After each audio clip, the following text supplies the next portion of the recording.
오른손을 들고 할렐루야. 아멘. 저를 따라 하시기 바랍니다. 인사합니다. 하나님 사랑합니다.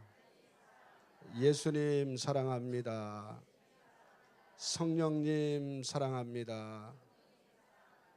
우리 한기채 목사님 사랑합니다. 예, 별로 사랑하지 않는 것 같아요.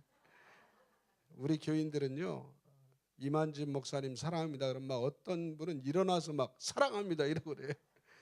다시 한번 한기채 목사님 사랑합니다.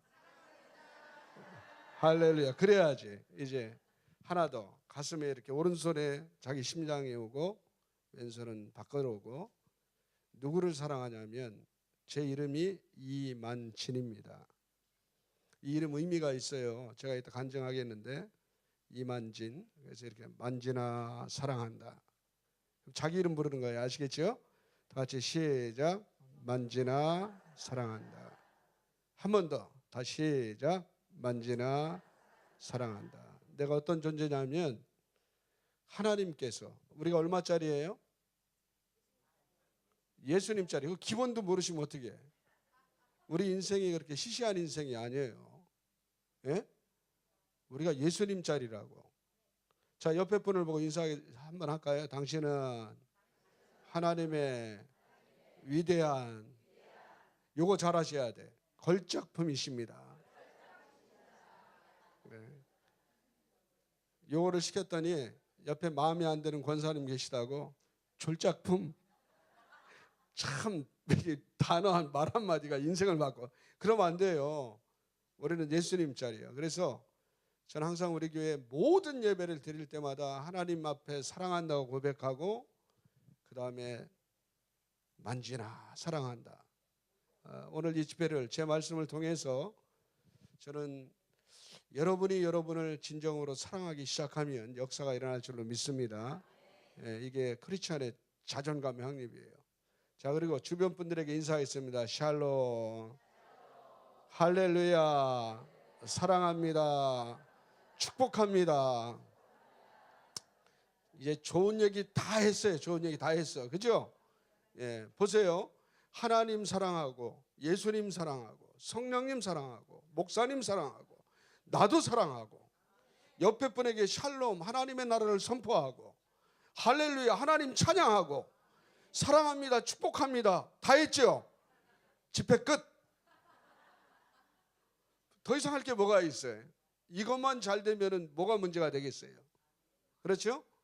예, 그런데 그러면은 또 이제 안 되니까 제가 설교를 하기는 하지만 핵심은 저는 이거라고 봐요. 아멘이죠? 자, 한번 기도하겠습니다. 전능하신 하나님 감사합니다. 하나님의 영광을 받으시는 이 기도원에서 하나님 오늘 믿음으로 나온 사랑하는 성도들이 주님의 은혜를 사모하오니 이 시간에 하늘문이 열리는 역사를 허락하여 주옵소서. 사랑하는 모든 성도들이 은혜받게 도와주시고 만복 임하게 도와주시고 특별히 심령에 하나님을 사랑하고 자신을 사랑하는 강력한 은혜가 임하게 도와주시옵소서. 말씀을 들으면서 육신의 질병들이 치유받게 도와주시고 뿐만 아니라 하나님 신유의 능력도 허락받는 은혜와 역사를 허락하여 주옵소서. 특별히 우리 기독교 대한성결교회 교단을 위해서 크게 사용하시는 사랑하신 우리 한기채 목사님 강력하게 역사하여 주시어서 믿음의 용사 축복의 그런 능력의 종으로 더 귀하게 사용하여 주시기를 원합니다. 또 이 집회를 위해서 수고하는 모든 사랑하는 우리 동역자분들 축복하셔서 2019년에 하나님 앞에 더 크게 쓰임받는 역사도 허락하여 주옵소서. 예수님의 이름으로 기도합니다. 아멘. 자, 오늘 설교 제목이 뭐라고요? 한번 마음에 질문해 보세요. 나는 진짜인가 가짜인가? 자, 여기 진짜분만 앉아 계세요. 할렐루야. 저만 지금 서 있어. 제가 일산이 저희 교회인데 일산은 참 재미있는 동네예요. 신도시, 구도시가 명확하게 구분됩니다. 그래서 초현대적인 감각을 느끼려면 신도시 쪽에 나가면 되고 옛날 시골의 정취를 느끼려면 구도시로 장을 보러 가면 돼요. 그래서 일산 아직도 일산장이 있어요. 일산장. 거기 가면 별게 다 있어요. 지난주에 우리 교인들은 일산장에 가서 꼬막을 잔뜩 사다가 꼬막 무침을 했어요. 근데 제가 먹으면서 말 한마디를 실수한 것 같아. 기왕에 하려면 꼬막 간장을 하지 왜 무침을 했냐. 그랬더니 그 다음 주에 꼬막이 다시 나와서 간장으로. 재밌어요, 일산은. 근데 거기 일산장에 가끔 가보면 여러분 너무 잘 아시는 얘기예요. 많이 보셨을 거예요. 기름 장사가 있어, 기름 장사. 트럭에. 그런데 그 광고판이 참 재밌어요. 우리 집은 진짜 순 정말 참 기름만 판대. 자 보세요. 진짜 정말 순 참 이거 같은 말이에요, 틀린 말이에요? 저는 그거를 보면서 야, 얼마나 가짜가 많으면 오죽 가짜가 많으면 그렇게 써붙이겠어요. 안 믿어지니까. 그래서 여러분 이 가짜 문제가 이게 보통 문제가 아니에요. 여러분 전 세계에서 가짜가 가장 많은 나라가 어디예요? 어떻게 아세요? 다 가보셨지? 저도 얼마 전에 우리 목사님들 4분 북경에 여행을 갔다가 피곤해서 보니까 커피집이 있는데 스타벅스예요. 내가 쏘겠다고 가자고 가서 커피를 한 15명 주문을 하고 돈을 계산하는데 싸요. 너무 커피값이. 참 신기하다. 중국 스타벅스는 참 싼가 보다. 그리고 둘러앉아서 커피가 나와서 마시는데 뭔가 맛이 2% 부족해. 저는 커피 좋아해서 잘 마시거든요. 하루에 뭐 몇 잔도 마셔요. 근데 뭔가 2% 부족해. 그래서 가만히 보니까 스타벅스는 스타벅스인데 딱 2가지가 틀리더만. 영어가 잘 보니까 스타박스야. 그 다음에 여자 머리가 아래로 내려와야 되는데 위로 올라가 있어요. 이야, 정말 중국 진짜 깜짝 놀랐습니다, 여러분. 한국도 그래요. 한국도 요즘 많이 나아지긴 했지만 가짜 얼마나 많은지 아시잖아요, 그렇죠? 한국도 여러분, 근데 아직도 가짜가 많대요. 뭐 가짜 식품도 있고 화장품도 있고 가짜 가방도 있고. 이 얘기를 하니까 생각나는 분이 있어요. 저는 이제 상도 성결교에서 부목사를 했는데 그 부목사 시절에 저를 잘 따르는 집사 한 명이 있어요. 이 사람은 가죽 일을 하는 사람이에요. 신방을 가면은 가죽 만드는 데 가잖아요. 그러면 저에게 벨트도 만들어주고 뭐 열쇠고리도 만들어주고. 근데 이제 저랑 친해지니까 어느 날 저한테 그래요. 목사님, 사모님이 좋아하는 브랜드가 뭐니? 알아오래. 명품을 얘기해라. 왜? 그랬더니 저 나이가 1살 어리거든요. 저를 집사와 목사의 관계 아니라 형처럼 따라. 나중에 이제 제가 친하게 됐어요. 그랬더니 사모님이 진짜 좋아하는 명품 브랜드를 얘기하래요. 왜? 그러니까 제가 만들어 드리려고 이래요. 그래서 저는 처음에 그 의미를 몰랐어요. 그래서 제가 당신 진짜 좋아하는 브랜드가 뭐야? 그랬더니 여러분 얘기해 보세요. 난 지금도 몰라. 명품이 뭐예요, 최고? 샤넬. 그 다음에 또 뭐예요? 에? 들어도 모르겠다. 하여간 몇 가지 명품을 얘기를 했어요. 저는 지금도 잘 몰라요. 관심도 없고. 이런 거가 명품이라는데 그랬더니 알았어요? 그러더니 얼마 있다가 제가 갔더니요. 쇼핑백 이만한 데다 지금 얘기한 뭐 샤넬 또 뭐 하여간 얘기한 거 루비통 그건 기억나네. 루비통. 핸드백 몇 개를 사모님 갖다 드리래요. 그게 보니까 브랜드가 다 맞아요. 이거 비싼 거 아니야? 그랬더니 그런 거 묻지 말고 사모님 갖다 주시면 좋아할 거래. 우리 집사람 갖다 줬더니요. 막 너무너무 좋아하는 거예요. 이거 어디서 났냐고. 최 집사가 줬어. 그랬더니 그 사람 이거 이렇게 사서 줘도 되냐고. 저는요. 그게 그렇게 비싼 줄 몰랐어요. 우리 사람 그래요. 여보, 부목사 사모가 이거 들고 다니면 시험 들어 신자들 다시 갖다 주래 이거. 예? 헌금하라 그러라고. 목사님 그 가격 아시? 예, 괜찮아요. 앞에 오시요. 예, 자기 자리 있어 항상 보면. 예. 그래가지고 내가 이거 다시 갖다 줬어요. 이게 이게 우리 집 사람이 깜짝 놀래고 이게 나는 예? 이렇게 비싼 거라며 이거. 그랬더니 쓰시면 된다고 그래서 안 돼 그랬더니 내가 목사님을 믿으니까 내가 따라와 보세요. 저는 여지껏 거기 10만 가면은 겉에 1층만 갔는데 저 들어가니까 지하에 또 공장이 있어. 여기서요 뭐든지 만들어냅니다. 제가 돈 잘 벌어요. 그 사람 뭐 하는 사람이에요? 제가 처음에 놀랐어요. 남대문 시장에 가짜만 사러오는 또 일본인들이 있대. 주문 들어오면 자기가 만들어주면 똑같아. 자기 돈 많이 번대. 제가 그 얘기를 듣고 마음이 좋았을까요? 나빴을까요? 안 좋았지. 이 친구 교회는 다녀도 신앙 없는 사람을 내가 열심히 기도하고 사랑으로 보듬고 믿음으로 키우려고 하는데 가짜나 만들고 있으면 되겠어요? 제가 자기 생업이니까 처음부터 너 그러면 안 돼 이렇게 얘기하진 않았지만 아주 천천히 왜 우리가 크리스찬인가, 크리스찬의 삶이라는 게 뭐를 얘기하는지 천천히 알려줬어요. 근데 여러분 믿음은 들음에서 나며 그렇죠? 예, 들으면 말씀의 역사가 나타나는 거죠. 이 친구는 애가 어느 날 결단을 했어요. 목사님 이제 손 씻기로 했습니다.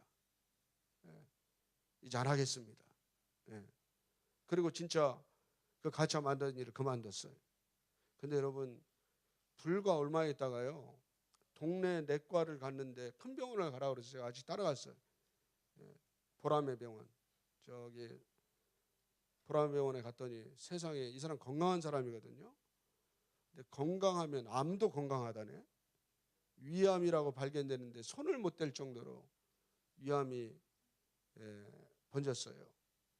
아주 젊은 사람인데 3개월밖에 못 산다 이런 진단이 나왔어요. 그래서 안양에 있는 그 호스피스 병원에 입원을 했는데 제가 1년간 다니면서 위로하고 그 호스피스 병원에서 마지막 생을 불살라서 남은 가족의 재능으로 한 2,000개의 십자가 목걸이를 만들어줬어요. 가죽으로. 그래서 제가 운영했던 그 기도원 용사학교 수료식 때 이 간증을 하고 그걸 나눠줘요. 이분은 천국으로 가신 거예요. 생각해 보니까 가짜 가방이나 만들다가 죽었으면 어떻게 할 뻔했어요, 여러분. 근데 마지막에 회개하고 예? 자기의 남은 재능을 발휘해서 가죽 십자가를 만들어서 성도들에게 선물하고 천국으로 갔어요. 참, 큰일 날 뻔했어요. 가짜 인생을 살다가 죽으면 하나님 앞에 가서 무슨 심판을 받겠어요. 저는 그런 경험이 있어요. 그런 사연이 있습니다. 하여간 전 세계적으로 이 가짜는 문제예요. 그래서 여러분 이런 말이 있어요. 물건을 살 때 미국 사람은 뭐라고 물건을 사는지 아세요? 이 물건 얼마면 살 수 있냐 이렇게 물어요. How much is it? 이렇게 물어요. 이거 얼마면 살 수 있냐. 영국 사람은 뭐라고 묻는지 아십니까? 그 물건 사면 얼마나 오래 씁니까? 이렇게 물어요. 예? 프랑스 사람들은 뭐라고 물을까요? 이 물건 최신 유행입니까? 이렇게 물어요. 자, 한국 사람은 뭐라고 물어요? 그렇죠? 이거 진짜냐? 이렇게 물어요. 예. 하도 가짜가 많으니까. 그래서 여러분 가짜는 무엇이니 나쁜 겁니다, 여러분. 근데 생각해 보세요. 특별히 우리 사람이 가짜면 이게 어떤 문제가 나오겠어요? 사람이 가짜예요. 예? 정말 큰 문제고 얼마나 많은 부작용이 있겠습니까? 의사가 가짜예요. 가짜 의사 있죠, 그렇죠? 예. 얼마 전에 막 난리 났잖아요. 수술을 했는데 보니까 뭐 의료기 외판원이 수술을 했대. 참 기가 막힐 일이요. 의사가 가짜예요. 경찰이 가짜야. 뭐 예를 들어서 청와대 직원을 사칭하는 가짜들도 있어요. 사람이 가짜면 이거는 진짜 문제입니다, 여러분. 그렇죠? 그런데 그 사람 중에 특별히 그리스도인이 가짜면 어떻게 되겠어요? 예? 왜 안 돼요? 뭐가 안 되는 거예요? 크리스찬이 가짜면 이거는 정말 큰일 납니다. 여러분, 두 가지 큰 문제가 있어요. 크리스찬이 가짜면은 자신이 구원받지를 못해요. 예? 크리스찬이 가짜라면은 자신이 구원받지 못해요. 평생 교회를 다녀도 자신이 구원받지를 못합니다. 또 한 가지는 축복을 받지를 못해요. 왠지 아세요? 가짜니까. 요한복음 1장 12절 다 외우시죠? 네, 다 같이 외우시죠. 시작. 영접하는 자, 곧 그 이름을 믿는 자들에게는 하나님의 자녀가 되는 권세를 주셨으니. 우리가 하나님의 자녀거든요. 예. 여러분, 하나님의 친자녀가 확실히 되면 축복은 저는 저절로 받는다고 믿습니다. 하나님의 친자녀는 안 될 것 같아도 되고 넘어질 것 같은데 일어나고. 예. 그런데 여러분, 만약에 인생에 뭔가 문제가 꼬이고 문제가 안 풀리고 뭔가 인생이 답답하면 이 가짜 끼가 있어서 그래. 그래요, 안 그래요? 하나님은 친자녀를 사랑하시지 친자녀를 축복하시지 가짜를 축복하시는 게 아니라는 얘기예요. 제 말에 동의가 되십니까, 안 되십니까? 예. 뭐 안 되셔도 할 수 없어. 사실이니까. 그래서 여러분, 하나님의 친자녀가 아니기 때문에 정말 가짜면은요, 온전한 구원, 온전한 축복을 경험해 보지 못해. 더 큰 문제는 뭔지 아십니까? 이 가짜들 때문에 전도의 문이 막히네. 예? 하나님 나라의 사역이 확장이 안 돼요. 가짜들 때문에 그렇습니다, 여러분. 여러분 생각해 보세요. 지금 한국에 크리스찬이 보통 1천만이라고 그래요. 1천만. 예? 전 국민의 뭐 한 20%가 넘어요. 그리고 동네마다 얼마나 교회가 많은지 몰라. 우리 일산도 당장 우리 동네도요. 거기 숲속마을에 가보면 1층 침례교회, 2층 구세군, 2층 그리스도교회, 3층 감리교회, 7층 성결교회. 그런 교회가 얼마나 교회가 많아요, 동네마다. 예? 예. 저희 교회를 중심으로 주변에 20몇 개 교회가 있어. 그런데 문제는 뭐냐면 저는 목사이면서도요, 정말 늘 의구심이 있어요, 이 교회의 존재에 대해서. 왜냐하면 교회가 이렇게 동네에 많은데 이 지역이 전혀 변화되지 않아. 예? 저도 그게 하나님 앞에 지금 고민이에요. 저는 항상 퀘스천입니다. 퀘스천. 다행히 지금 저희 교회는 개발 예정 지역에 있기 때문에 교회 마당은 넓고 큰데 앞을 보면은 옛날에는 비닐하우스도 있었어. 예. 근데 그 재밌어요. 그 넓은 공터 옆으로는 또 초고층 또 아파트들이 있어. 근데 다행히 저희 교회는 동네하고 아직 뒤에는 물론 아파트가 있어요. 예. 근데 의구심이 저는 항상 있어요. 우리 교회가 여기서 지금 24년간 존재를 하고 있는데 이 지역이 과연 변화되고 있는가? 이 지역의 사람들이 과연 교회로 말미암아 새로운 어떤 도전을 받고 있는가? 이런 고민이 있어요. 주님이 우리의 존재를 빛과 소금이라고 그랬잖아요. 그죠? 여러분, 이따 저녁 같으면 한번 시험해 보면 돼요. 불 다 껐어. 깜깜해. 여기 담배 피시는 분 계시잖아요. 그죠? 반드시 있어야 한 분 성냥 하나 꺼내서 라이트 하나 켜봐요. 깜깜한 공간이지만 라이트빛 하나, 성냥 하나도 그 주변을 밝혀요. 그래요, 안 그래요? 예? 예. 음식 하시는 분들 아시잖아요. 아주 맹탕에 소금 한 스푼만 넣어도 맛이 나. 그렇죠? 그게 빛과 소금의 사명을 감당해야 될 우리들의 책임인데, 아니 한국은 동네마다 이렇게 교회도 많고 세상에 아까 층층마다 교회가 있는데 어째 세상은 이렇게 변화되지가 않느냐는 얘기입니다. 변화의 증거가 보이지 않습니다, 여러분. 예? 뭐 국회의원 분들도 크리스찬 많다고 그래도 정치가 변합니까? 그렇잖아요. 예. 여러분 1930년대 당시에 말이죠. 3.1운동 당시에 한국의 크리스찬들 분포도가 1% 미만이었다고 그래요. 근데 여러분 그때는 영향력이 대단했습니다. 예. 크리스찬들이 사회에 미치는 영향력이 대단했어요. 당장 3.1운동 선언문만 해도 크리스찬들의 정신이에요. 그렇죠? 예. 그래가지고 여러분 당대 크리스찬 하면 정직과 성실의 대명사예요. 그래서 오죽하면 사람들이 예수쟁이라고 불렀대요.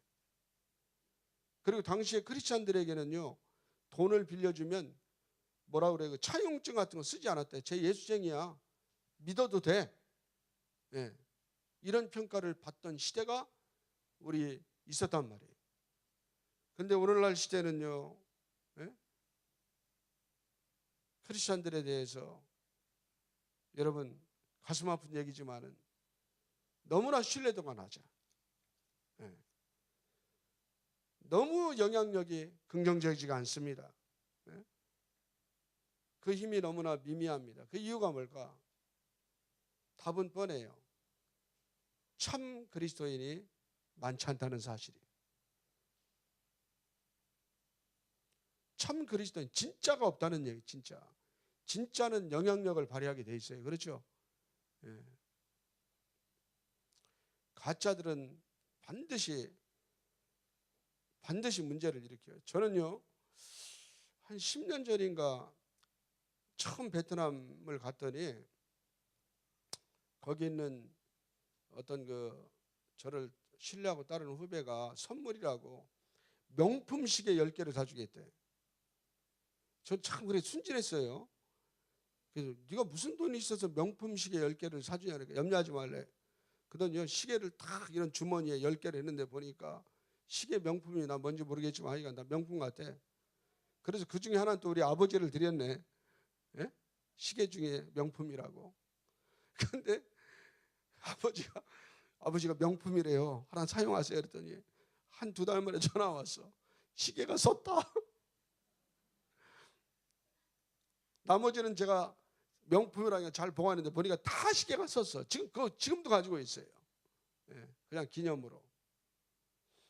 가짜들은 아무리 똑같이 외형을 만들어놔도 결과가 뻔해. 마찬가지로 여러분 교회가 이렇게 많아도 가짜 교회가 많고 가짜 그리스도인이 많으면 결과는 뻔한 거예요. 우리 조국에 희망이 없는 겁니다, 여러분. 그래서 저는 이런 문제의식을 오늘 여기 계신 여러분들이 좀 가졌으면 좋겠어요. 예? 은혜 받기를 사모하고 뭐 성령 받기를 사모하는데 저는 항상 거기에 대한 확실한 믿음이 있어요. 진짜가 되면 성령님이 임하시고 진짜가 되면 은혜가 임하고 진짜가 되면 축복의 문이 열려요. 왜냐하면 하나님의 친자녀이기 때문에. 여러분도 자녀들에 대해서 어떻게 합니까? 자녀가 가끔 속을 세게도 저는 우리 아이들이 속을 안 쓰게 가지고 잘 모르겠지만은 예? 우리 큰애가 여자예요.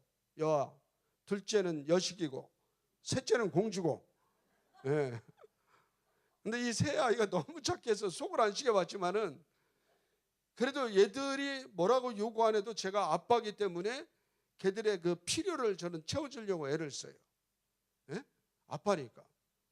우리 둘째 아이가 그 아시아나 인터내셔널 발권부에 근무해서 광화문에 얘는 이렇게 24시간 근무하잖아요. 어떨 때 보면은 새벽에 가야 될 때도 있어. 나는 아빠니까 있잖아요. 새벽기도 끝나고 피곤해 쉬고 싶어도 추우니까 걔가 뭐 아빠 내가 어린애야 내가 알아서 갈게. 아니야. 나는 기다리고 있다. 걔 출근 시간에 맞춰서 10분 전에 나가서 미리 시동 켜고 히터로 따뜻하게 하고 응?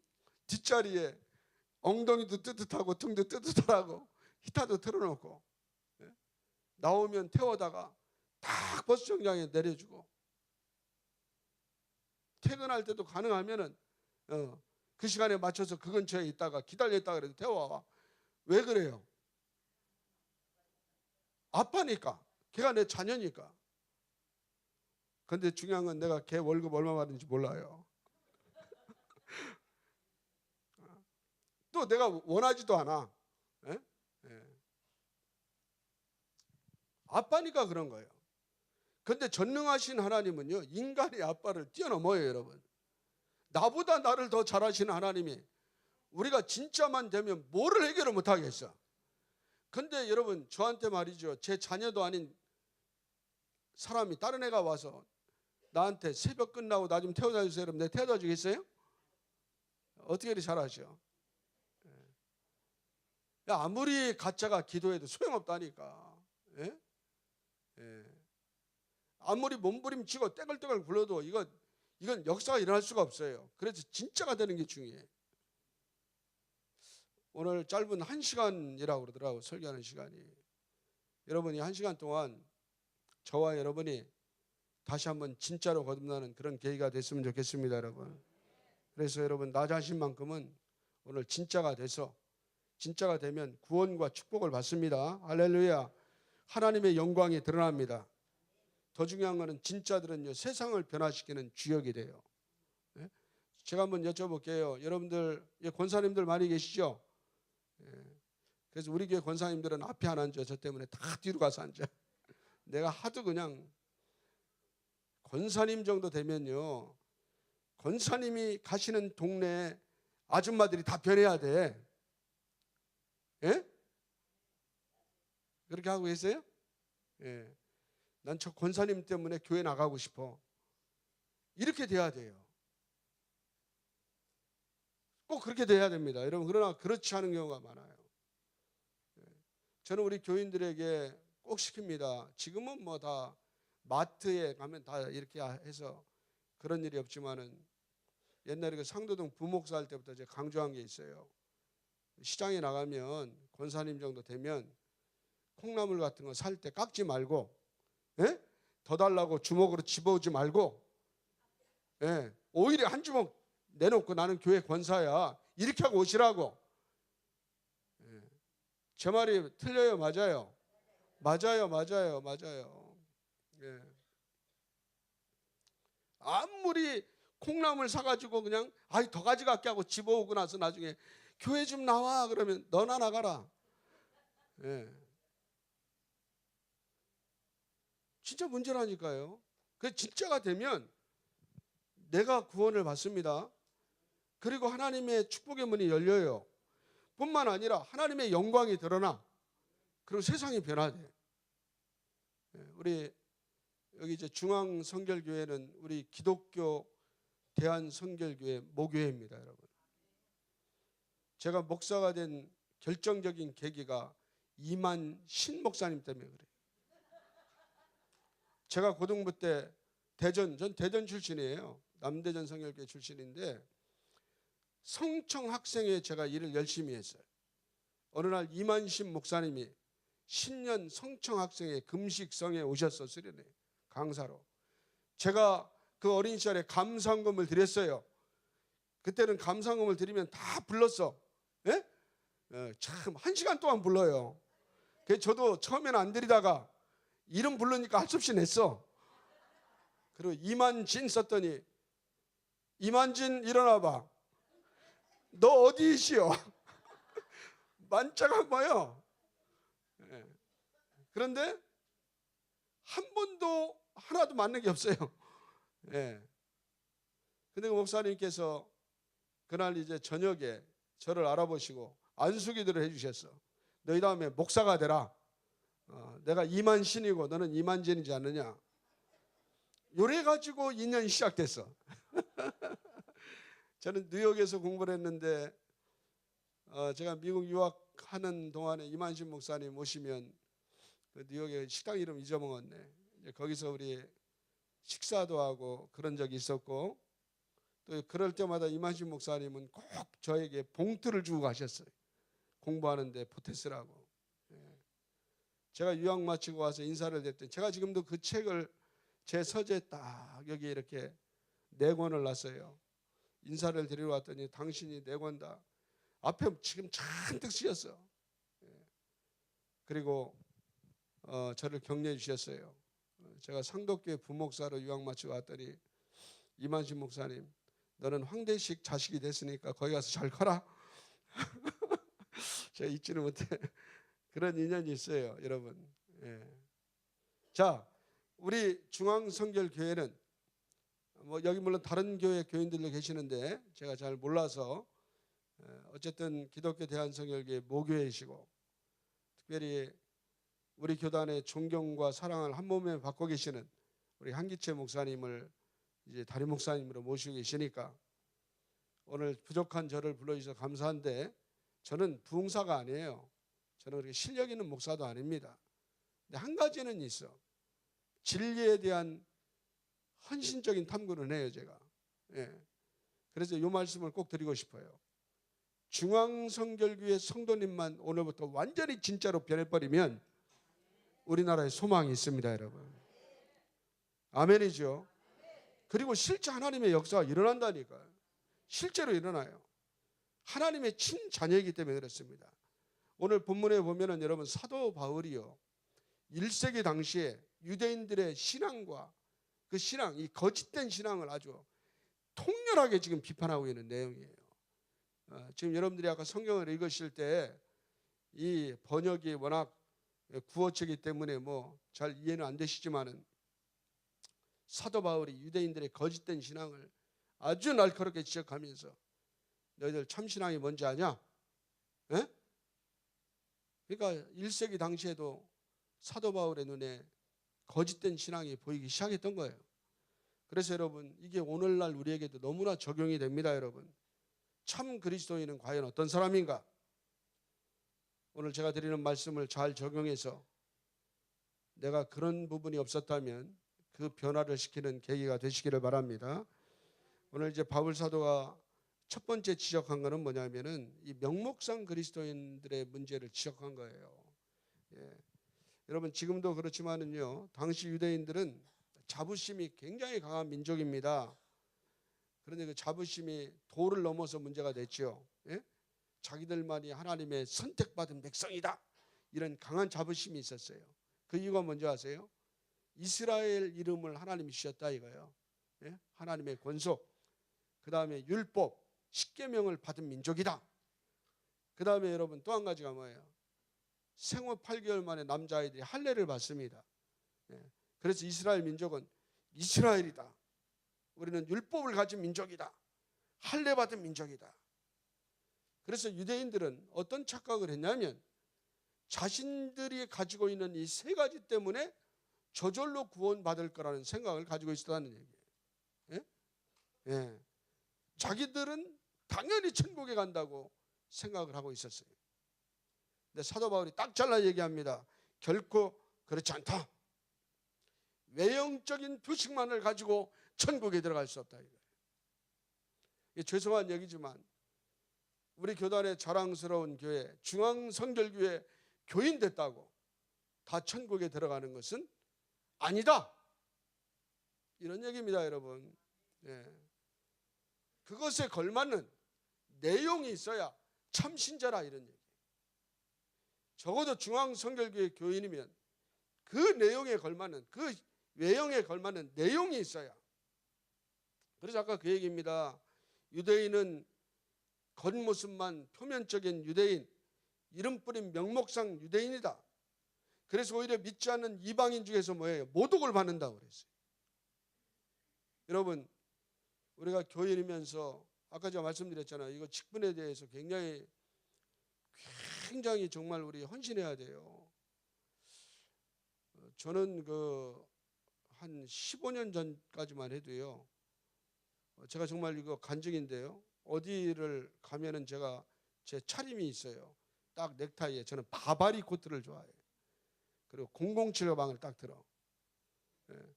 그러고 가 있는데 언젠가 서울역에 있었는데 제가 2번 그런 얘기를 들었어요. 어떤 분이 와서 모르는 분이 인사를 해요. 누구시죠? 저는 잘 모르는데 그랬더니 저 혹시 영등포 경찰서에 근무하는 어느 형사 아니니? 그거를 저만 들은 게 아니라 옆에 있던 우리 집사람이 들었어. 그리고 이제 같이 부산에 설교하라고 하는 건데 예. 차 안에서 우리 사람이 그 얘기를 안 하면 좋을 텐데, 여보 당신 큰일이다. 목사가 형사처럼 보이니. 그래가지고 해프닝으로 넘어갔어요. 근데 여러분 신기하게 얼마 안 있다가 저 혼자 있는데 어느 분이 또 아는 척을 하더니 뭐라 그러냐면은 남대문 경찰서 어느 형사님 아니에요. 주여. 야, 목사가 형사로 보이네 이게.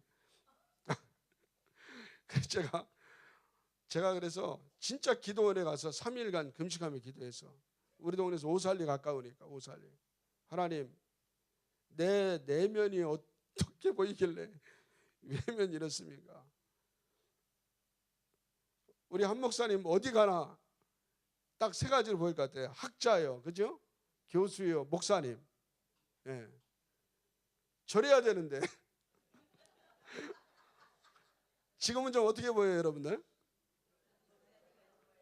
진짜요? 예, 고마워요.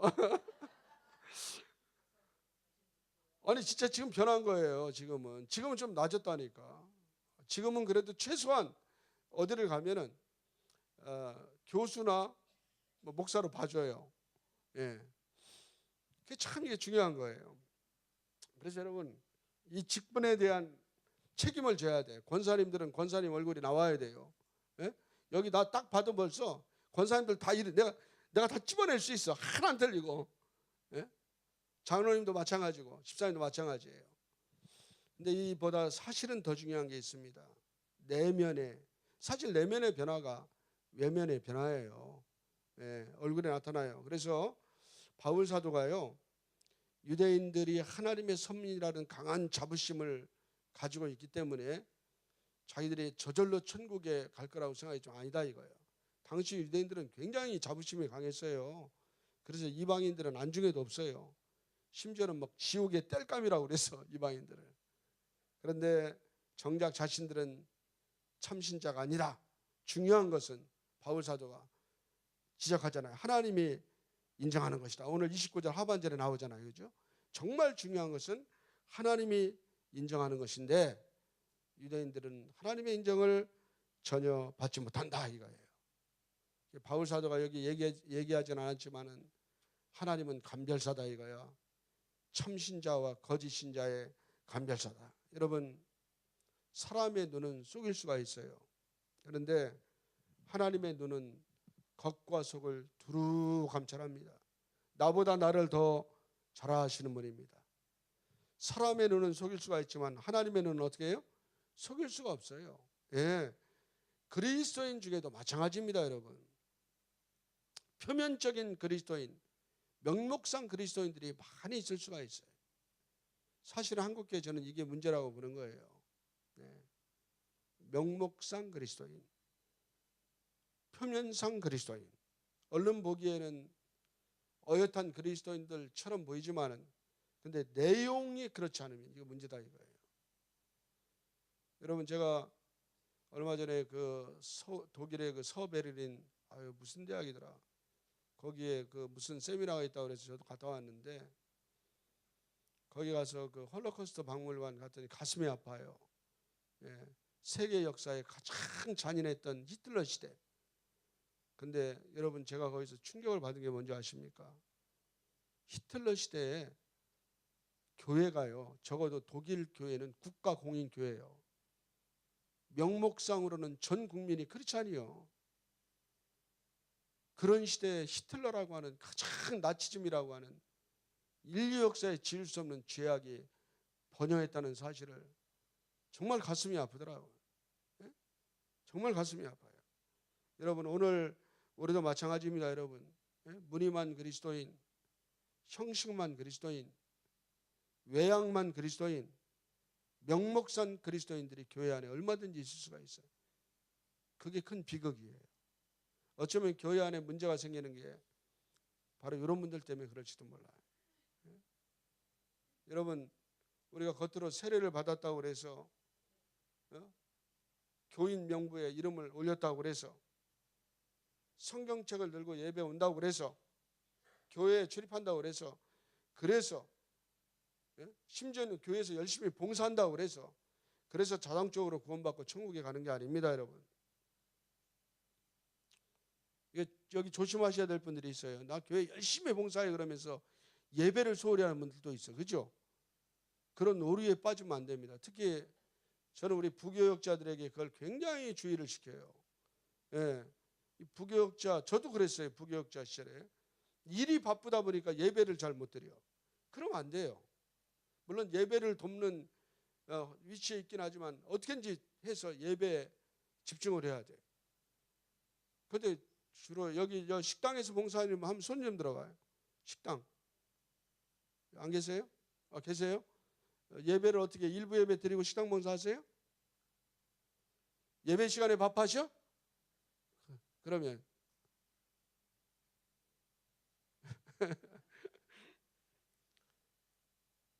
식당 봉사하시는 분들이요, 예배 시간에 예배를 안 드리고 밥하고 계시더라고. 그래서 제가 나는 그런 밥은 먹지 않겠다. 그리고 한 달을 안 먹었어. 야, 저도 삐치면 무섭더라고. 교회에서 한 달간 밥을 안 먹었어. 컵라면 갖다 먹었어. 예배를 안 드리고 지어준 밥 나는 안 먹는다. 그랬더니 이분들이 1시간 일찍 나와서 밥 해놓고 예배 드리다고. 그래야지 봉사는. 그죠? 그러니까 여러분, 무늬만 그리스도인이 되면 이런 오류를 범한다니까. 예. 나는 큰 교회 다니는데 도대체 하나님 앞에 크고 작은 사이즈, 이따 저녁에 내가 말씀드릴 거예요. 그게 왜 중요한 건가? 난 이해가 안 돼. 하나님과 나와의 관계가 중요하지 않아요? 그러잖아요, 여러분. 이따 저녁 시간에 제가 말씀드릴 거예요.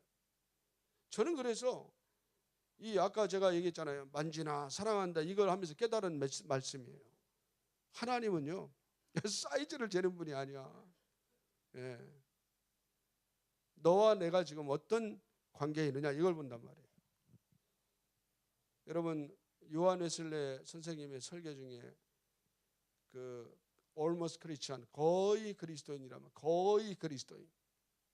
우리 큰딸내미가 아주 오래전에 아빠 원대로 저는 서울대 법대 시험을 봤는데요. 그런데 결과 어떻게 됐어? 1점 차로 떨어졌어요. 거의 됐는데. 수석 불합격했대. 수석 불합격. 거의 된, 처음에 그러더라.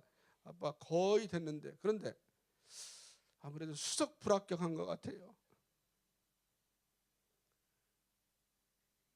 그거 된 거야, 안 된 거예요? 안 된 거예요. 거의 되면 뭐. 요한에서 선생님이 설교에 있다니까. 거의 그리스도인. 예? 여기 그런 분들이 내가 볼 때는 제일 많을 가능성이 있어요. 저는 그래서 우리 교회를 한 10년 전부터 다시 리빌드업 하는 거예요. 적어도 내가 목회하고 은퇴하기까지 우리 교회에 거의 그리스도인은 없애야 되겠다. 쉽지 않아요. 그러니까 아주 집중하려고 그러니까 쉽지 않아, 목회가. 여기 거의 그리스도인들 계세요? 거의 그리스도인. 이런 사람은 결코 구원받지 못합니다. 천국에 가지 못해요.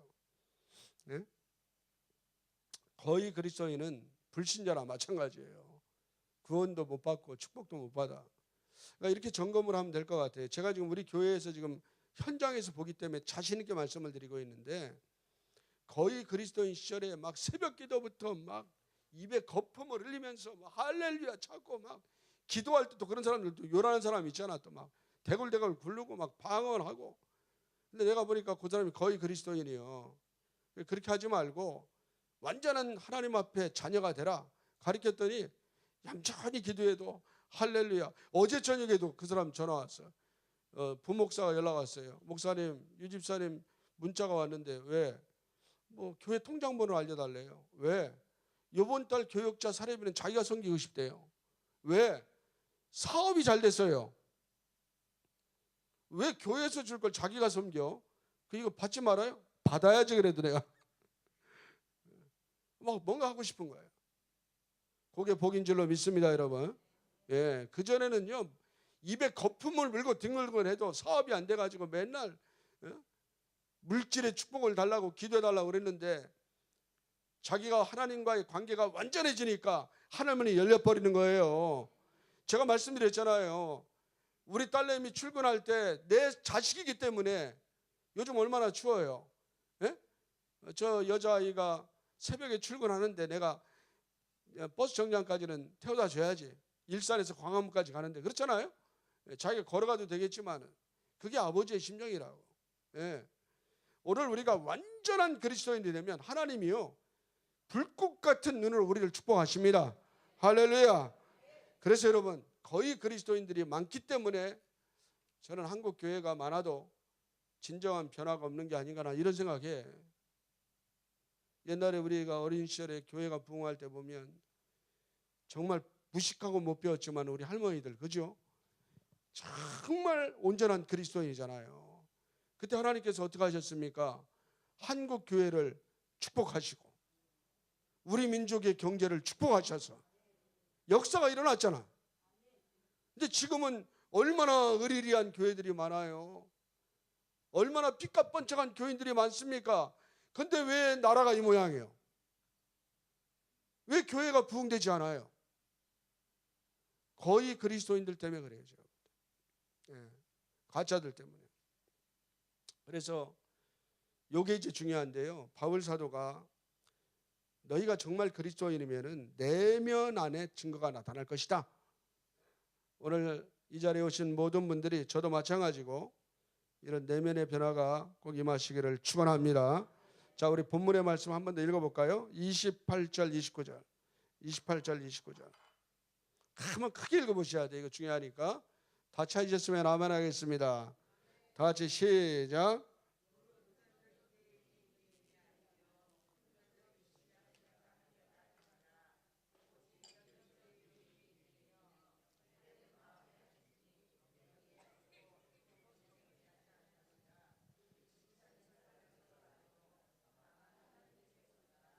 아멘. 예, 오늘 말씀해 보니까 할례는 육신이 아니라 마음이 하는 것이다 그랬어요. 예. 그러니까 아무리 육신에 표시하는 것이지만은 마음의 진실한 변화가 없으면 헛거라고 그랬어요. 그런데 우리는 할례를 받는 세대가 아니에요. 우리는 뭐를 받아요? 세례를 받아. 예. 여러분 진정한 세례를 받으면요, 먼저는 마음의 진실한 고백이 있어야 되잖아요, 그죠? 마음의 진실한 고백이 없으면 이게 하나님 나라에 상달이 안 됩니다. 세례는 여러 가지 의미가 포함되어 있지만 가장 먼저 돼야 될 게 뭐냐면 진짜 거듭나야 돼. 중생이라고 그러죠. 예, 우리 성결교단은 중생하면 성결해요. 성결하면 신의 역사가 반드시 나타나. 저희 교회는 금요일 날은 확실한 목표를 가지고 금요 집회를 해. 딱 두 가지. 신의 역사가 현장에서 나타나고 신의 능력을 받게 하여 주옵소서. 그러면요, 그러면 기도 응답이 저절로 되는 거야. 예. 자, 중생하면 성결해. 성결하면 신의 능력이 나타나. 그런 사람은 믿음으로 재림의 주를 소망하니까 이 땅에서 세상의 상황에 매이지 않고 하나님의 약속을 바라보기 때문에 삶 자체가 달라요. 째짜게 살지 않아요. 시시하지 않아. 예. 세상 것 때문에 좌지우지 당하지 않아요, 이런 사람들은. 그래서 여러분, 우리가 세례를 받으려면요, 중생을 해야 돼. 중생을 하려면 죄수심을 받아야 돼. 그래야 그리스도와 연합됨의 역사가 나타나요. 그렇죠? 우리 이미 다 세례 받으셨죠? 근데 오늘 성령 세례 받는 거예요, 다시 한번. 예, 여러분, 새로운 탄생은 이미 우리가 외형적으로 했지만 이미 내면에 하신 분들은 더 은혜를 받으시면 되고, 그냥 물로만 세례를 받으신 분들은 오늘 성령님 통해서 다시 한번 완전히 새로운 탄생이 되시기를 축원합니다. 축원합니다. 할렐루야. 영적인 출생의 날을 만들어야 돼. 2019년 내 인생을 새롭게 출발하리라. 예? 내가 지금까지 살았어도, 죄송한 표현인데 그냥 들으세요. 제 스타일이니까. 이 모양 이 꼴이야. 내가 땡치리처럼 애를 쓰고 살았는데 이 모양 요 꼴이야. 저는, 제가 목회하는 교회는 저를 너무나 잘 알잖아요. 그래서 처음부터 제가 이렇게, 그래도 저도 배운 사람인데 막 그러지 않은데 정말 정신 못 차리면 제가 불러요. 2018년 12월 달에도 우리 안수 집사 남자분 한 번 불렀어요. 저보다 나이가 2살 많으셔. 내가 그랬어요. 집사님, 지금부터 내가 얘기하는 얘기를 듣고 상처 받으세요. 상처 받으라는데 뭐, 그죠? 집사님 왜 사업장이 이렇게 어려운지 알아요? 그냥 내 얘기 듣고 상처 받으시라고. 집사님 신앙이 그 모양 그 꼴이기 때문에 그래요. 맨날 내가 그렇게 가르쳐도 상황이 벌어지면 상황에 매여가지고 하나님의 약속을 잃어버리고 예배고 뭐고 싹. 그러니 무슨 하나님의 복을 받겠습니까? 결단하세요. 맡고 있는 직분들을 다 내려놓든지 예배자로 거듭나든지 결단하세요. 또 집사님은 또 겸손해서 무릎을 탁 꿇고 자리에서 내려앉더니 안수기도 해달래. 새로 거듭나겠다고. 그래서 제가 안수기도 하면서 머리카락 5개 뽑았어요. 아니 진짜로. 증거예요. 이거 증거. 5개 뽑아가지고 벽에 딱 붙여놓은 거. 이거 집사님과 나의 약속이요. 정말 앞으로 또 상황에 매여서 하나님의 약속을 뭐 예배 두고 뭐 등한시하고 이러면 나 집사님 뭐 이제 얘기 안 해요. 이제 그 정도 결단을 해야죠. 그죠? 그래야 역사가 일어나죠, 여러분. 그래서 여러분 오늘 여러분 모두가 다 정말 뭐 거듭난 분들은 은혜를 받으시고 그렇지 않은 분이 계시다면 요한복음 3장 5절의 말씀, 사람이 물과 성령으로 거듭나지 아니하면 하나님의 나라에 들어갈 수 없느니라 그랬어요. 이게 진짜 문제예요. 가짜는 하나님 나라 들어갈 수 없어요. 여러분 우리가 언제 어느 때 어떤 일을 당할지 어떻게 합니까? 세상에 정말 기가 막힌 일이 있어. 살다 보니까 우리 교회는 목요일마다 파라솔 전도를 해요. 밤이나 낮이나 그죠? 1년 내내 전도를 하는데 우리 전도하는 옆에 구두 점포가 있어. 이렇게 구두 점포 이렇게 박스로. 그래서 저도 전도하는 현장에 나가면은요 그분이 이렇게 목사님 오세요. 그래서 구두도 닦아주고 가끔 구두kop도 고쳐주고 이런 아주 훌륭한 분이 계세요. 우리도 그분 전도하려고 해도 영 전도는 또 안 돼. 때가 있겠지. 그러고서 이제 그렇게 지냈는데 언젠가 우리 일산에 세상에나 일산 요즘 무서워서 못 살아. 예? 갑자기 무슨 뭐 지하에서 뭐죠? 그거? 물이 터졌어. 그래서 사람이 한 명 돌아가셨대. 그래서 나는 참 어떤 안타까운 분인가. 저는 그런 뉴스를 들을 때마다 항상 기도해요. 난 그분이 하나님 모르지만 그분의 남겨진 가족, 그분의 영혼이 구원받았으면 좋겠습니다.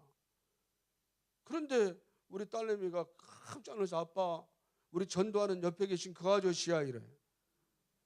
세상에 예? 기가 막힌 거예요. 그것도 더군다나 여러분 그 딸도 알거든요. 예. 그 딸이 이제 사익감하고 저녁 잘 먹고 그 식당도 내가 잘 알아. 어제도 그 앞으로 10만 갔다 왔는데 해필 거기서 신호대기가 걸려서 내가 부목사한테 야 옆으로 빠져라.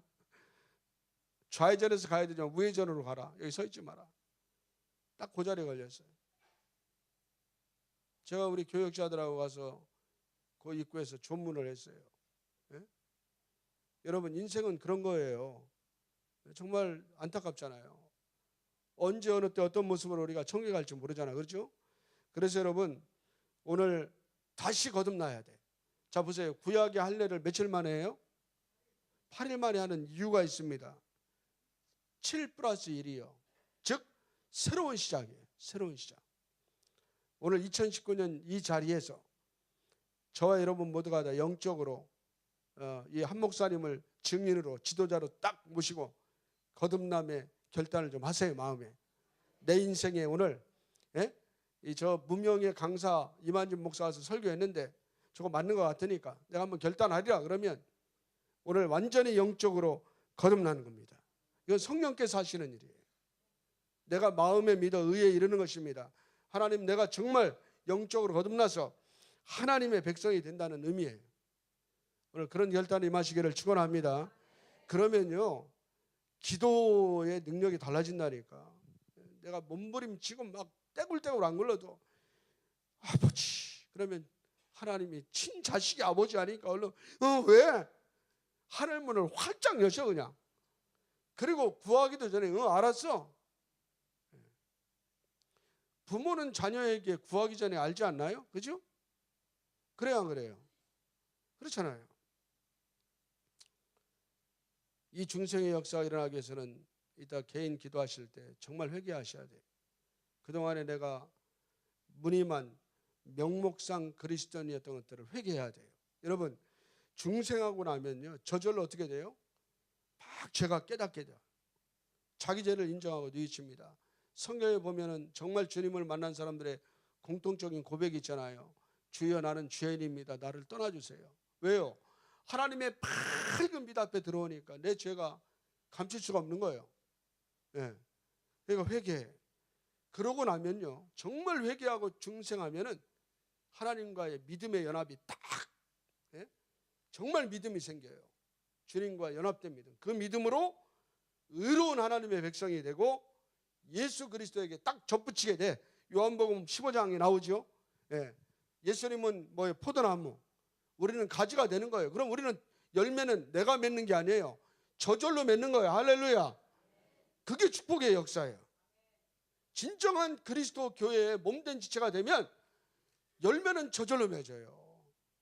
여러분, 중앙교회 훌륭하신 우리 한 목사님, 우리 교단에 역사가 있잖아요. 이런 교회를 여러분 나가시는 건 축복이잖아.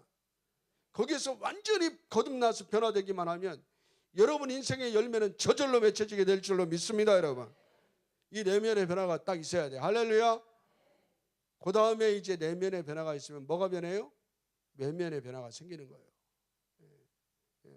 내면의 변화가 있잖아요. 그러면 자연스럽게 외면이 변화되는데 제일 먼저 변화되는 게 뭔지 아세요? 말씀에 순종해요. 목사님 말씀에 순종하게 돼 있어.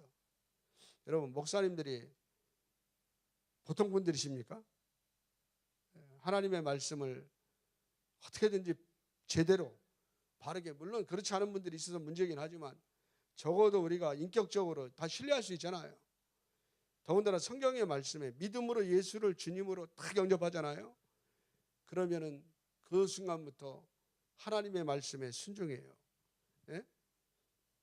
바울이 유대인들을 책망한 이유가 뭐예요? 할례를 받았어도 말씀에 순종하지 않는다. 오늘 본문 25절부터 26절이 혼내는 거예요.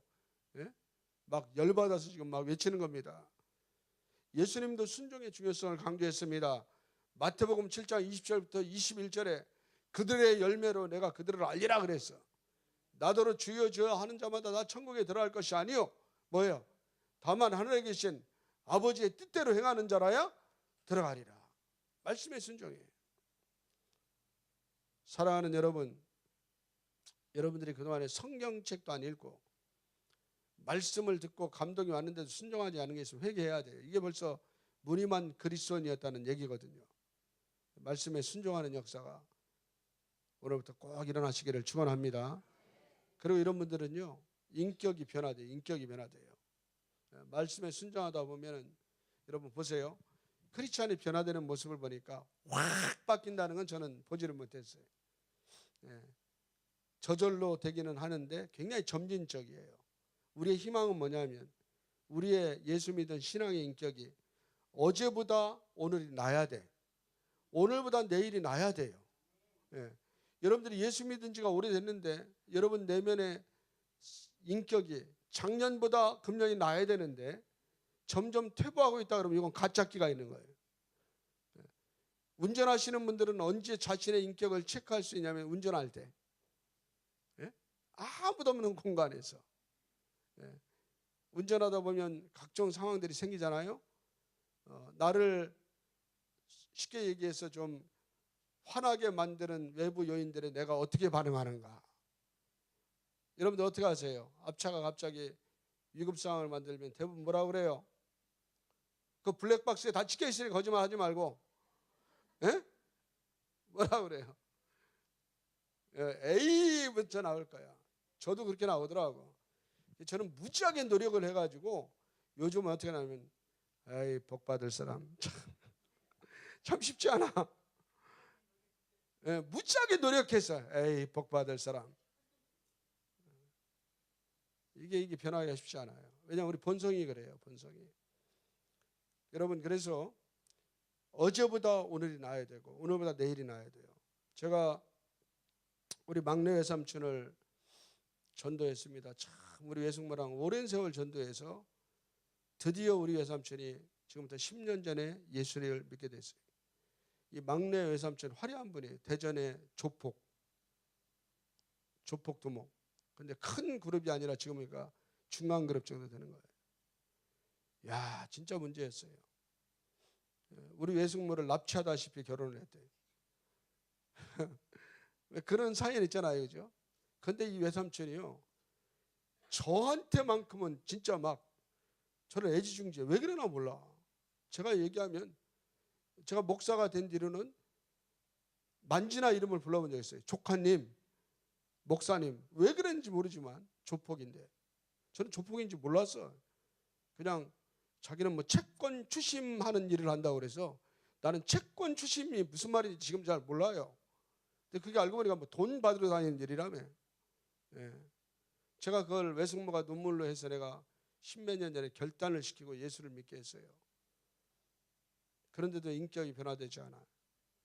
그런데 여러분, 몇 년 전인가 외숙모께서 문자를 보냈어요. 우리 교회 부흥회를 했는데 그 이름도 잘 알지 못하는 목사님이 좋은 말씀하시는데 외삼촌의 느낌이 다르다는 거야. 뭔가 말씀을 받아들인대. 그래요. 그리고 저도 퀘스천 마크가 있지만 한번 지나가다가 외삼촌 저녁 사주세요 그랬더니 아유 얼른 오라고. 사람이 달라졌어요. 만나면 알잖아요, 그죠? 그래서 저도 참 짓궂죠. 저녁 먹는 자리에서 이렇게 좋은 음식을 사주는데 외삼촌 한잔 하셔야 되잖아. 그러니까 아이 조카 목사님, 나도 이제 예수 믿는 사람인데 술 끊어야지. 참 그렇게 변화가 돼요. 지금은 완전히 달라졌어요. 얼굴이 달라졌어요. 그리고 고향교회 전도왕이 됐대요. 할렐루야. 여러분, 이런 어떤 변화가 나타나야 돼요. 고린도후서 2장 16절에 우리를 뭐라고 그랬는 줄 아세요? 예수의 향기라고 그랬어. 향기는 감출 수가 있어요, 없어요? 없어요. 그래서 우리 예수 믿는 사람들이 가짜면 문제라는 거예요. 가짜면요, 이게 문제가 돼. 향기가 나는 게 아니라 악취가 나. 에? 그러니까 전도 아무리 한다고 해도 안 되는 거예요. 근데 진짜가 되면 향기는 내가 난 데서 나는 게 아니에요. 예수 향기 저절로 나요, 저절로. 예? 여기 한번 여쭤볼까요? 이런 얘기 들으신 분 계세요? 나 권사님 때문에 혹은 뭐 집사님 때문에 장로님 때문에 나도 한번 예수 믿고 싶어. 그랬다면 손 한번 들어보시오. 있으시오. 할렐루야. 우리 박수로 하나님께 영광을 돌리겠습니다. 저는 뭐 유명한 부흥 강사는 아니지만은 어떻게 하다 보니까 우리 교단보다 더 저 대전의 새로남 교회 거기 나는 새로남 교회에서 부흥회를 와달라고 오래전에 그래서 나는 작은 교회인 줄 알고 갔더니 깜짝 놀랐어요. 거기 유명한 교회더라고. 난 그렇게 큰 교회인 줄 몰랐어. 거기서 했더니 충청도 대전에 있는 장로교회 같은 교단에서 전부 다 말씀을 전해달라고. 나는 부흥 강사가 아니라고 그랬더니 그냥 그대로 전해달라고. 네, 지금처럼 전하는 거예요. 그래서 제가 거기서 물었어요. 한 몇천 명 모인데 물었는데 아무도 손드는 사람이 없었는데 목사님 여기는요 지금 다시 한번 손 들어보세요. 와, 이거 진짜 할렐루야입니다. 자, 그런데 중요한 게 뭐냐면 오늘 여기 있는 저와 여러분 모두가 다 손 들어야 돼. 이제부터 할 수 있죠? 예, 아멘이죠? 이제부터 나 때문에 내가 굳이 예수 믿고 우리 중앙교회 나가자 그래도 얘기할 필요가 없이 향기가 나서 사람들이 이제 권사님 지사님 모르니까 아줌마 때문에 뭐 언니 때문에 동생 때문에 나 교회 나갈래 이렇게 만드는 역사가 나는 일어날 줄로 믿는다 하는 분 오른손 들고 아멘. 할렐루야. 꼭 그렇게 되시기를 주의 이름으로 축원합니다. 이게 부흥이에요. 이게. 예? 팔짝팔짝 뛰고 막 뒹굴고 소용없어. 가짜들이 아무리 뛰어봐. 여러분 진짜 부흥회는 어디가 많이 일어나느냐. 내가 궁금했는데 몰랐는데 우리 둘째가 그래요. 둘째가 사회생활 하다 보니까 한 몇 년 전에 그래요. 아빠 나 오늘 회사에서 회식이 있어요. 무슨 회식이냐니까 나이트클럽에 간대. 근데 나 가도 되는 거야? 가. 너 지금 나이가 몇 살인데 가. 가서 보고 와 세상을. 너 뭐 목사에 가봐. 갔다 왔더니 나 다시는 안 갈래. 왜? 나하고는 문화가 안 맞는데. 근데 이 둘째가 한 말이 있어요. 아빠, 진짜 부흥은 거기에 일어나고 있대. 왜? 거기 가보시면 하면 손주들하고 거기 어떻게 아니 요란하다며 막 우리 막 성령 받고 아무리 박수 치해도 소용없대. 거기는요 저절로 막 난리 난대 난리. 내가 그래서 알았어. 아 진짜 부흥은 나이트클럽에 있구나. 여러분 우리는 외형적인 부흥이 아니라 오늘 내면의 혁명이 일어나야 돼. 아, 내가 진짜가 돼야 되겠구나. 예? 아까 말씀드린 것처럼 정말 회개하고 앞으로 주님은 우리의 우리의 죄를 자백하면 어떻게 해요? 예? 그래서 우리가 해마다 크리스찬의 크리스마스는 화이트 크리스마스잖아요. 저는 매년마다 설교 제목이 똑같아요. 화이트 크리스마스예요. 왠지 아세요? 주홍빛같이 붉은 우리의 죄가 눈과 같이 희게 됐잖아. 그러니까 성탄절은 화이트 크리스마스가 당연하지. 맞아요 안 맞아요? 그게 맞잖아요. 눈에 보이는 것만이 화이트예요. 우리는 내면에 주님의 은혜가 임했는데. 그래서 새로운 해를 맞이하고 새롭게 살아보는 거예요. 그렇게 몸부림치고 살아도 나 같은 사람도 나도 모르게 죄를 져요. 왜? 인간이 하루에 5만 가지 생각을 하잖아. 5만 가지 생각을 사탄이 파고 들어와서 제가 목사라고 맨날 할렐루야 아멘 거룩하 착각하지 마세요 여러분. 저도 5만 가지 생각 중에 별 생각이 다 있어요. 그러니까 또 자복하면 주님이 우리의 죄를 용서하시는 거 아니에요? 중요한 건 뭐냐면 내가 죄를 졌다는 사실을 깨닫는 게 중요한 거야. 그리고 회개하는 게 중요한 거예요. 그러면 주님은 우리를 또 용서하시네. 그리고 나서 주님의 말씀에 순종하고 마지막 한 가지, 정말 회개한 사람은 사명에 충성해요. 예? 예. 목사님이 뭐를 부탁하든 예 하겠습니다. 나는 능력이 없지만 해보겠습니다. 목사님 내가 일을 할 수 있도록 기도해 주세요. 이렇게 변화되는 겁니다. 예? 목사님들이 이번에 권사님 무슨 일 맡아주세요. 그러면 아니 난 못해요. 왜 나만 시켜요? 요거는 가짜야. 중생을 체험하면요 안에서 어떤 은혜가 일어나는 줄 알아요? 하나님에 대한 감사가 일어나. 감사. 하나님의 은혜에 내가 어떻게 보답할까 이런 고민 안 해요? 그렇지 않아요? 예? 예. 저는 돌아가신 우리 아버지가 참 너무 감사한 거예요. 우리 아버지 많이 배우신 분이 아닌데 일찍 세계관에 눈을 떴어. 그래서 제가 초등학교 5학년 때 저를 딱 손을 잡더니 가방을 메거라. 나는 뭣도 모르고 가방을 메서 대전이 고향인데 대전역에 가서 엄마에게 잘되게 인사해라. 인사해서 부산 가는 열차를 탔어요. 그래서 부산항 부두에 가니까 배가 하나 있는데 시모노세키 배 가는 배래. 나는 아버지랑 같이 시모노세키가 어딘지 모르고 가는 줄 알았더니 너 혼자 가는 거다. 거기에 내리면은 제가 맨날 영선이 아저씨 삼촌이라고 불렀던 영선이 아저씨가 너를 안내할 테니까 가서 잘 보고 와라. 그리고 네가 깨달아라. 이 대전이 세계가 아니다. 예? 참 생각해보면 감사한 거 아니에요. 그 옛날에 그 어린 시절에 제가 그래서 우리 아버지 때문에 혼자 배를 타고 일본도 갔다 온 사람이요 5학년 때. 그러면서 담력이 생기고 세계관이 커지고 방학에 갔다 왔더니 우리 동네 우리 그 학급마다 다니면서도 갔다 온 간증 아래 네? 리더십도 생기고 얼마나 고마워요.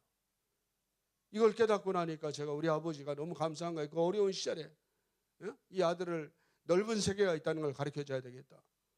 여러분 그래서 저는 사실은 5대양 6대주 안 밟는 땅이 거의 없어요. 지금도. 참 우리 아버지의 은혜예요. 저는 사실 한국보다 외국에 나와서 강의하고 할 때가 많아요. 월요일도 또 가요. 감사하잖아요.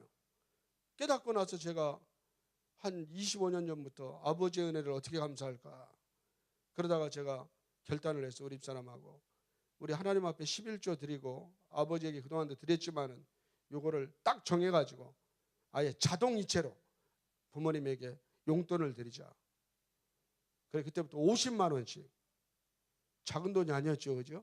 예. 근데 죄송한 건 한 번도 올려드리지를 못했어. 예. 근데 우리 아버지는요 그걸 또 다 모았다가 어려울 때마다 주시네. 참 부모가 그런 거예요. 우리 하나님도 마찬가지라고 저는 생각을 해요. 정말 고마우면 하나님의 은혜 내가 어떻게 보답할까? 사명에 충성을 하겠죠, 그죠? 예. 어려워도 최선을 다해서 헌신도 하고 헌금도 하겠죠? 근데 하나님은 그걸 또 나중에 10배로 더 갚아주셔. 이게 진짜 그리스도인의 라이프 스타일이에요. 오늘 제 얘기가 여러분 이해가 되십니까? 은혜가 되십니까? 그러면 지금부터 이제 기도하고 마치면 되는 건가요? 저기 목사님 나오세요. 목사님 인도하셔서 우선은 점검해야 될 게 내가 지금까지 진짜가 아니었다면 먼저 회개하셔야 돼요. 가짜 끼가 있었다는 걸 자백해야 돼요.